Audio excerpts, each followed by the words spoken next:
जय हिंद दोस्तों, जय हिंद बच्चों। कैसे हो आप सभी का स्वागत मिस्टर एग्रीकल्चर के ऑनलाइन प्लेटफॉर्म पर। साथियों, उम्मीद करता हूं आप सब अच्छे से होंगे और अपने सपने को साकार करने के लिए खूब मेहनत कर रहे होंगे। चलो साथियों, अपने इस संघर्ष को, इस सफलता के रास्ते में और मेहनत करते हुए आगे बढ़ते हैं और एक और सेशन जो राजस्थान की कला संस्कृति में दुर्ग का है उसको अटेंड करते हैं और एक अन्य नए दुर्ग के बारे में अपने पढ़ते हैं। साथियों देखिएगा, आज हम जिस दुर्ग के बारे में रीड करेंगे वो दुर्ग रहेगा कौन सा साथियों? वो है मेहरानगढ़ दुर्ग।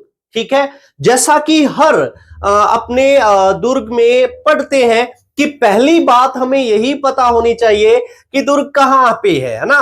तो मेहरानगढ़ दुर्ग है वो कहां पे है साथियों? फर्स्ट बात जो हमें रीड करनी है वो ये है कि मेहरानगढ़ दुर्ग जो है वो कहां पे है? तो याद रखिएगा, जोधपुर में। कहां है साथियों? जोधपुर के अंतर्गत रहता है। ठीक है, चलो आगे बढ़ते हैं और हम इसके बारे में और बातें पढ़ते हैं।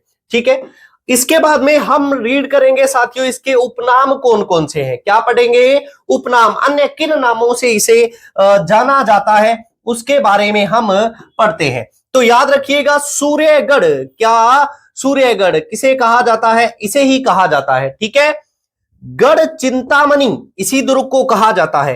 कागमुखी इसे कहा जाता है। मारवाड़ का सिरमौर इसी दुर्ग को। चिड़िया टूक दुर्ग इसी को कहा जाता है और म्यूर ध्वजगढ़ इसी को कहा जाता है। देखिएगा, कुछ छोटी छोटी बातें आपको समझनी है। जैसे देखिएगा, हमारे दिमाग में आता है कि इसे गढ़ चिंतामणि क्यों कहा जाता है साथियों? इसे गढ़ चिंतामणि क्यों कहा जाता है? ठीक है, तो जैसे ही मान लो अपने कोई भी नवनिर्माण करते हैं या कुछ ऐसा करते हैं, तब क्या होता है, उसकी कुंडली तैयार की जाती है। क्या की जाती है? ब्राह्मण के पास जाते हैं, वहां से अपने क्या करते हैं? कुंडली तैयार करते हैं। ठीक है, तो इसका निर्माण पूरा नहीं होगा या कुछ इसके बारे में कुछ थोड़ी बहुत टेंशन या वेदान आ सकता है, ऐसा कुछ इसकी कुंडली के अंतर्गत था। ठीक है, इसलिए ध्यान रखना, बीसगढ़ की एक चिंता थी, है ना, तो उसके अनुसार इसका नाम क्या पड़ा? गढ़ चिंतामणि। यानी कि अपने से पूछा जाए कि इसका नाम गढ़ चिंतामणि क्यों पड़ा, तो अपने को ये ध्यान रखना है इसकी कुंडली के अनुसार ये है। किसके अनुसार है? कुंडली के अनुसार है। ठीक है, और हमें ये पता है कि ये चिड़िया टूक पहाड़ी पे स्थित है, इसलिए इसे क्या कहा गया? चिड़िया टूक दुर्ग है वो कहा गया। ठीक है, और म्यूर ध्वजगढ़, है ना, क्यों कहा जाता है? क्योंकि हमने ये पढ़ा है कि इसका जो आकार है या आकृति है वो कैसी है? मोर जैसी है। ओके, इसलिए इसे क्या कहा गया? म्यूर ध्वजगढ़ कहा गया। क्या पढ़ा? मेहरानगढ़ कहां? जोधपुर में, है ना। इसे सूर्यगढ़ कहा जाता है, गढ़ चिंतामणि, कागमुखी, मारवाड़ सिरमौर, चिड़िया टूंग दुर्ग और म्यूर ध्वजगढ़ कहा जाता है। इन नामों को अच्छे से लर्न करके रखिएगा। चलो आगे बढ़ते हैं और पढ़ते हैं इसके बारे में। चलिए देखते हैं, हम पढ़ेंगे इसका निर्माण किसने करवाया। तो याद रखिएगा, इस दुर्ग का निर्माण किसके द्वारा करवाया गया? राव जोधा के द्वारा। किसके द्वारा? राव जोधा के द्वारा। कब करवाया गया? तो याद रखिएगा, 13 मई 1459 ईस्वी में इसका निर्माण करवाया गया। ठीक है, कहां करवाया गया? या तो चिड़िया टूक पहाड़ी आप याद रखिए, और या आप याद रखिएगा पंचेटिया पहाड़ी पर। ठीक है, देखो क्या स्टोरी है, याद रखिएगा, इसका निर्माण पहले कहां करवाना था, ये बात याद रखनी है। इसका निर्माण पहले ये डिसाइड हुआ था कि मसूरिया पहाड़ी पर करवाया जाएगा। कहां पर करवाया जाएगा? मसूरिया पहाड़ी पर करवाना है। लेकिन मसूरिया पहाड़ी पर पेयजल की समस्या के कारण, किसके कारण?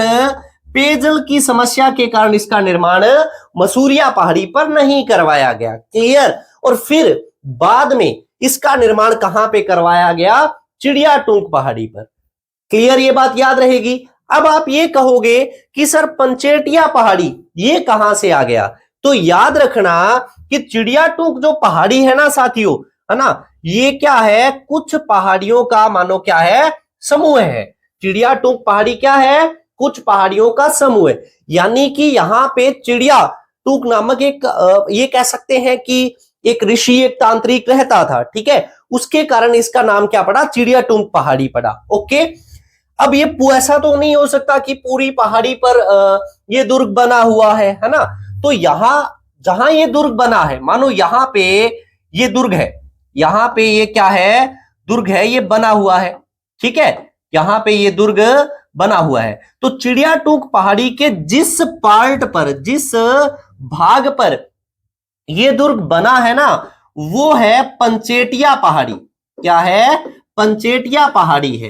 क्लियर, बात समझ में आई। यानी कि अपने से पूछा जाए पहाड़ी कौन सी, तो चिड़िया टूंक, है ना, और फिक्स पूछा जाए कौन सी पहाड़ी, तो याद रखिएगा कौन सी पहाड़ी, पंचेटिया पहाड़ी पर इसका क्या किया गया, निर्माण किया गया। पहले कहां करवाना था, मसूरिया पहाड़ी पर। उम्मीद करता हूं ये कंसेप्ट आपके याद रहेगा। चलिए आगे बढ़ते हैं।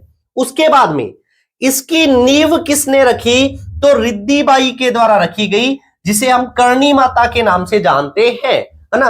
कैसे, क्या स्टोरी है इसके बारे में, तो देखिएगा, जैसे ही इसका निर्माण चिड़िया टूंक पहाड़ी पर करवाना था, तो यहां पे तो वो ऋषि था, है ना, तो ये इतनी आसानी से ये पहाड़ी थोड़ी छोड़ सकता है।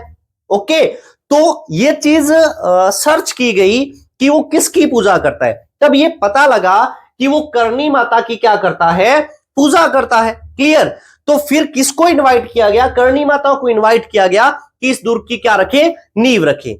तो अब उनके द्वारा ये सोचा गया कि जिनको मैं पूछता हूं वो खुद ही आ गए, तो मेरा यहां क्या काम है ना, तो उनके द्वारा इस पहाड़ी को छोड़ दिया जाता है और इस दुर्ग की नींव रख दी जाती है। क्लियर, और ये अपने को क्लियर करना है कि इस दुर्ग की नींव किसने रखी, करणी माता के द्वारा रखी गई। और एक जनश्रुति, एक बात भी चलती है कि इस दुर्ग की नींव रखते समय, है ना, एक जीवित व्यक्ति की बलि दी गई थी, और उसका नाम क्या था, उसका नाम राजा राम बाम्बी, या जिसको अपने कई जगह रजिया बाम्बी के नाम से जानते हैं, उसके द्वारा इसकी जो है निर्माण के समय क्या किया गया था, उसकी बलि दी गई। ठीक है, इस बात को ध्यान रखना। इस बात में कंफ्यूज नहीं होना है कि रजिया बाम्बी था या राजा राम बाम्बी था, तो एक ही व्यक्ति है। आपको अच्छे से इसके बारे में क्लियर करना है, याद रह जाएगी ये बात, तो अच्छे से एक एक बात को लर्न कीजिएगा।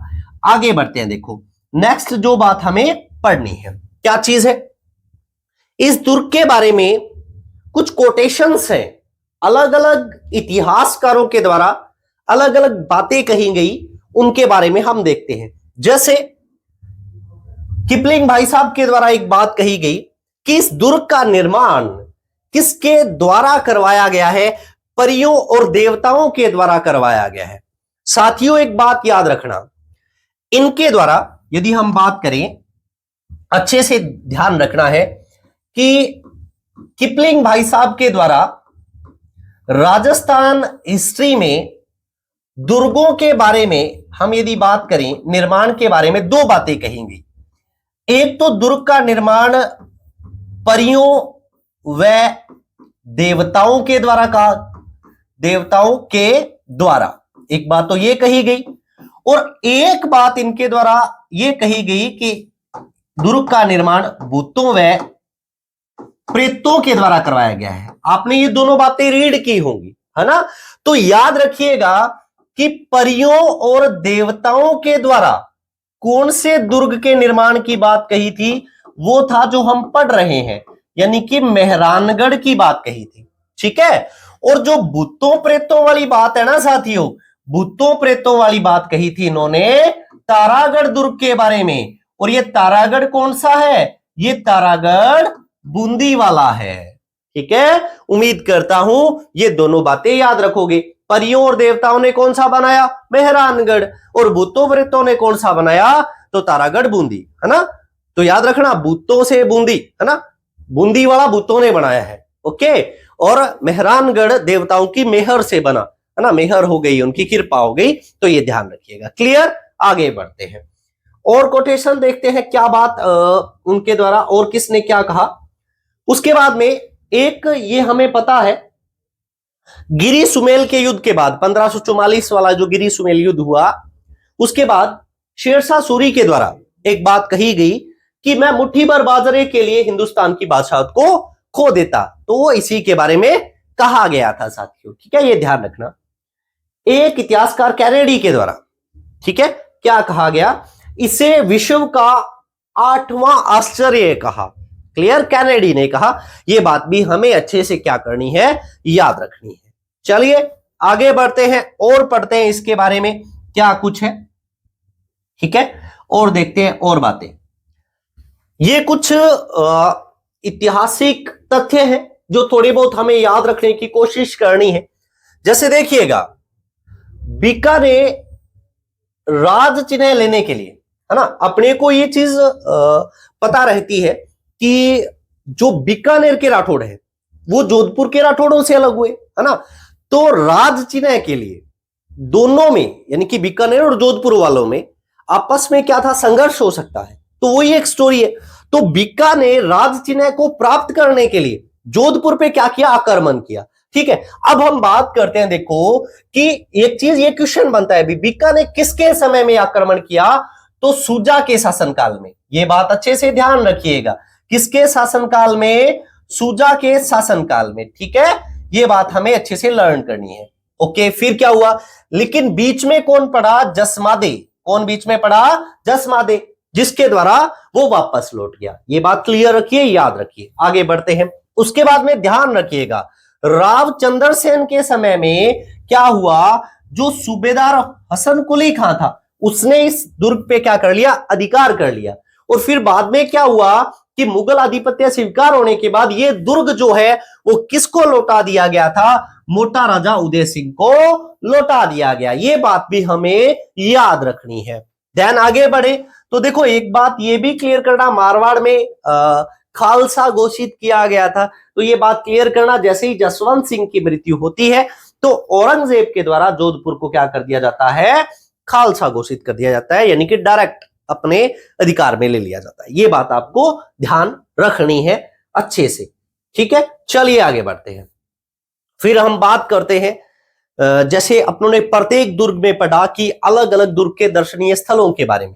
ठीक है, तो मेहरानगढ़ दुर्ग के जो दर्शनीय स्थल है, तो याद रखिएगा, एक है फतेह महल। कौन सा है, फतेह महल। तो अपने को बस थोड़ा सा इसके बारे में ध्यान रखना है कि फतेह महल है, इसका निर्माण किसके द्वारा करवाया गया था, तो अजीत सिंह के द्वारा। इसके द्वारा, अजीत सिंह के द्वारा इसका निर्माण करवाया गया। जैसे जसवंत थड़ा, ये भी मेहरानगढ़ दुर्ग में स्थित है। अपने को पता है सफेद मार्बल से बना हुआ है ना, और इसका जो निर्माण है वो करवाया था किसके द्वारा, सरदार सिंह के द्वारा। किसके द्वारा करवाया गया, सरदार सिंह के द्वारा। और याद रखिएगा, इसे क्या कहा जाता है, राजस्थान का ताजमहल कहा जाता है। ठीक है, और हमें ये बात पता होनी चाहिए कि हमारे जो PYQ है, यानी कि एग्रीकल्चर सुपरवाइजर के एग्जाम में ये क्वेश्चन पूछा गया है कि राजस्थान का ताजमहल किसे कहा जाता है, जसवंत थड़ा को। इसका निर्माण किसने करवाया था, तो सरदार सिंह ने करवाया था। ये चीज ध्यान रखनी है। ठीक है, याद रखिएगा अच्छे से। नेक्स्ट है श्रृंगार चौकी।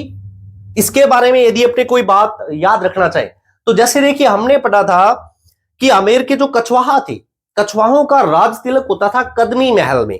उसी तरीके से ध्यान रखिएगा, राठौड़ों का जो राज तिलक है, राठौड़ों का जो राज तिलक है वो कहां किया जाता था, तो याद रखिएगा श्रृंगार चौकी पर। कहां किया जाता था, श्रृंगार चौकी पर। याद रह जाएगा भी, फतेह महल अजीत सिंह ने, फतेह महल अजीत सिंह ने, जसवंत थड़ा सरदार सिंह ने। याद रखिएगा, क्योंकि देखो बहुत इंपॉर्टेंट है। जैसे ही जसवंत थड़ा आता है तो एकदम से अपने जसवंत सिंह के पास चले जाएंगे, लेकिन जसवंत सिंह ने नहीं, सरदार सिंह ने इसका निर्माण करवाया। याद रखिएगा। और राज तिलक कहां होता है, श्रृंगार चौकी पर। अच्छे से इस बात को याद रखिएगा। चलो नेक्स्ट आगे बढ़ते हैं। उसके बाद में देखिए और दर्शनीय स्थलों का जिक्र करते हैं।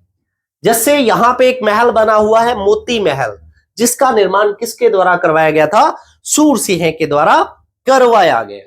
और याद रखिएगा, यहां पे एक महल है, चोखेलाओ महल। ठीक है, निर्माण करवाया गया था साथियों मालदेव के द्वारा। इसके द्वारा, मालदेव के द्वारा। बहुत ही इंपॉर्टेंट बात है कि मेहरानगढ़ का कौन सा महल अपने भित्ति चित्रों के लिए फेमस है, तो चोखेलाओ।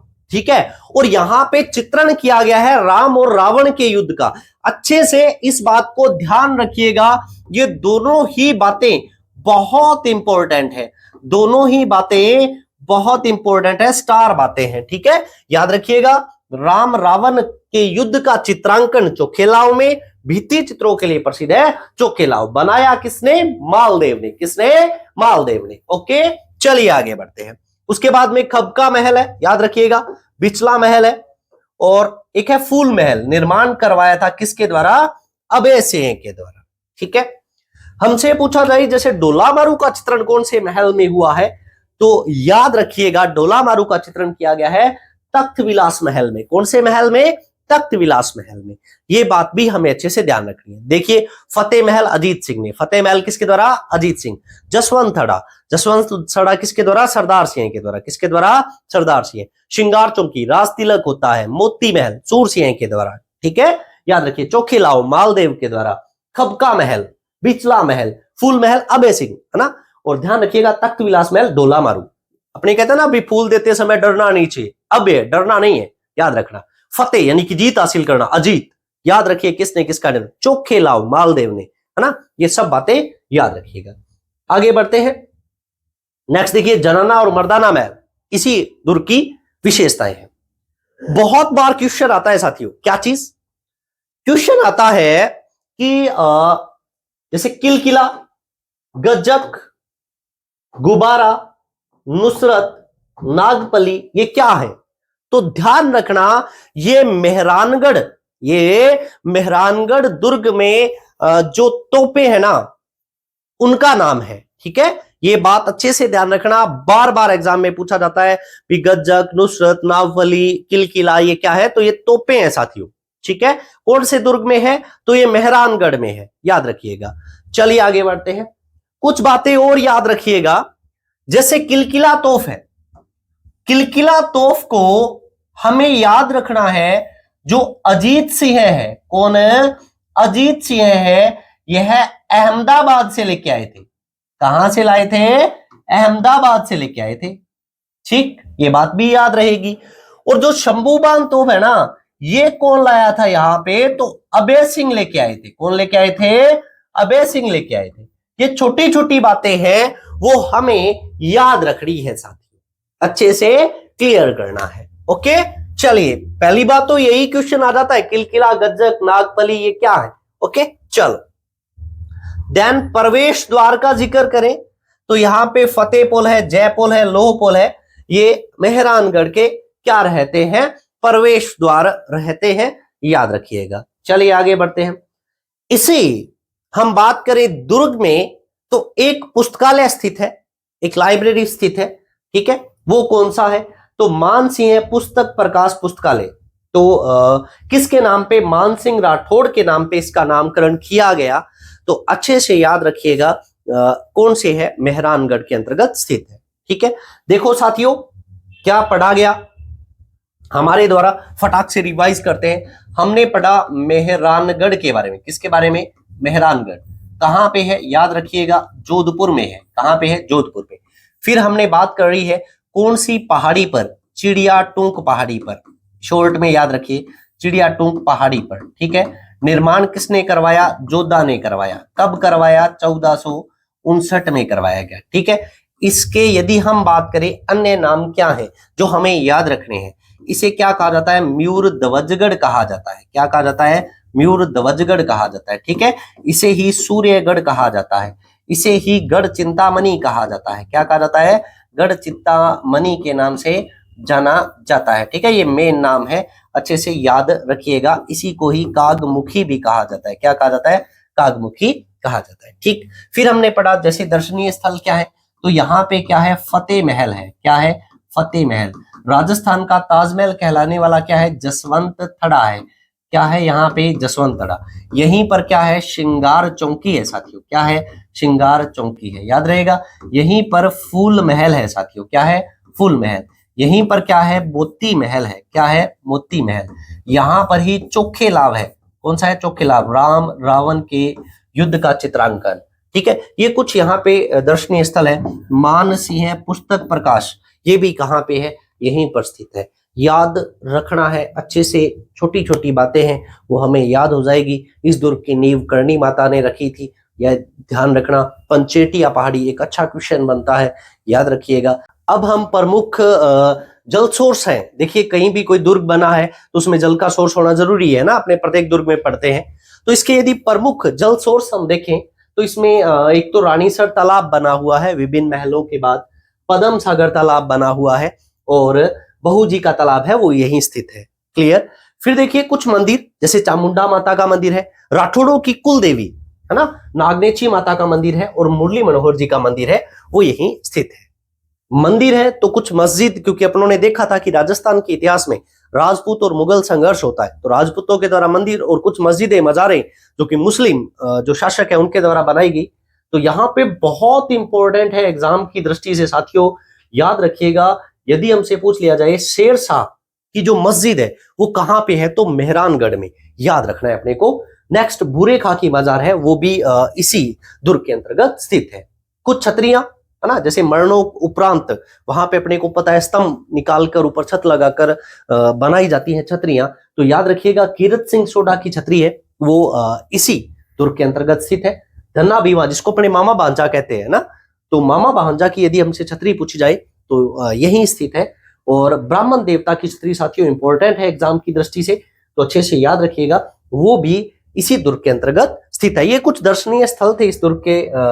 तो आज के सेशन में इतना सा, मिलते हैं नेक्स्ट सेशन के अंतर्गत। थैंक यू साथियों।